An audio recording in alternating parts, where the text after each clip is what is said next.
Passenger pigeon এক সময়কার বিখ্যাত কবুতরের প্রজাতি ছিল এই প্যাসেঞ্জার পিজন। এই পাখিটি এক সময় সাধারণ একটি কবুতরের প্রজাতি থাকলেও এখন তা সম্পূর্ণভাবে বিলুপ্ত হয়ে গেছে। এর বিলুপ্তের ইতিহাসটি সত্যি অনেক দুঃখজনক। প্যাসেঞ্জার পিজন এক সময় আমেরিকার বিভিন্ন জায়গায় দেখা যেত। এরা সংখ্যায় হাজার ঝাঁকে উড়ে বেড়াতো।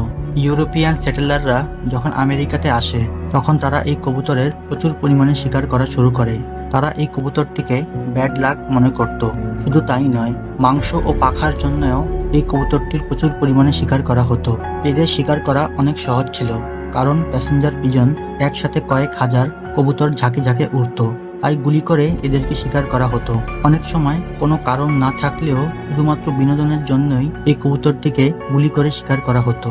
1914 সালে মার্থা নামের একটি প্যাসেঞ্জার পিজনকে চিড়িয়াখানায় সংরক্ষণ করার জন্য রাখা হয়, কিন্তু কবুতরটির মৃত্যুর মাধ্যমেই এই প্যাসেঞ্জার পিজনের সম্পূর্ণভাবে বিলুপ্তি ঘটে। এক সময় আমেরিকার আকাশগুলোতে বিচরণ করা এই প্যাসেঞ্জার পিজন এখন শুধুমাত্র একটি ইতিহাসই রয়ে গেছে।